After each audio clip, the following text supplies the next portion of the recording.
Hello மக்களே, நம்ம fighter வந்து பால் குடிக்கல காலையிலே. ஒரு மாதிரி வீக்னஸாக ஃபீல் ஆகுது அண்ட் ப்ளஸ் கொஞ்சம் ஸ்மெல் வர ஆரம்பிச்சது அதில். ஸோ என்ன பண்ணோன்னா நானும் சிவாவும் கிளம்பிட்டோம் ஹாஸ்பிட்டலுக்கு. ஸோ ரொம்ப தேங்க்ஸ், எங்களுக்கு ஹெல்ப் பண்ணதுக்கு ரொம்ப ரொம்ப தேங்க்ஸ். ஹாஸ்பிட்டலுக்கு ஸ்ரீபுரமில் கிளம்பிட்டோம். ஸோ இந்த மாதிரி கொண்டு போயிட்டுருக்கோம். ஆனால் டாக்டர் என்ன சொன்னாங்கன்னா, இது வந்து கால் அது வந்து உணர்ச்சியே இல்லை, அதோட கால் வந்து அவ்வளோவா கரெக்டான உணர்ச்சியே இல்லை, இது வேற வெளியே வந்துருச்சு. ஸோ கொஞ்சம் ஹீல் ஆகிட்டு வருது.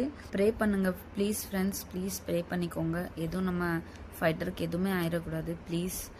ஸோ எங்களால் முடிச்சது நான் பண்ணுறேன், ப்ளீஸ் இதே மாதிரி சப்போர்ட் கொடுங்க. ஸோ இங்கே வந்து பார்த்தோம், பாருங்கள் எப்படி இருக்குன்னு. ஸோ இதுக்கப்புறமா எல்லாமே பண்ணி கொண்டு கிளம்பிட்டோம், வீட்டுக்கு கிளம்பியாச்சு. இப்போ மண்டேக்கு திரும்ப கூப்பிட்ருக்காங்க, மண்டே போகணும். ஃப்ரண்ட் லெக் எடுத்துடுற மாதிரி பேசிக்கிட்டாங்க, பிகாஸ் அதில் வந்து உணர்ச்சி இல்லை. ஸோ அதனால் ப்ளீஸ் நம்ம ஃபைட்டருக்காக ப்ரே பண்ணிக்கோங்க. இவன் கண்டிப்பாக எந்திரிச்சு அவன் வந்து நல்லபடியாக இருக்கணும். நான் கடைசி வரைக்கும் பார்க்க ரெடி. பட் எனக்கும் உங்களோட சப்போர்ட் கண்டிப்பாக வேணும். சப்போர்ட் பண்ண எல்லாருக்குமே ரொம்ப தேங்க்ஸ்.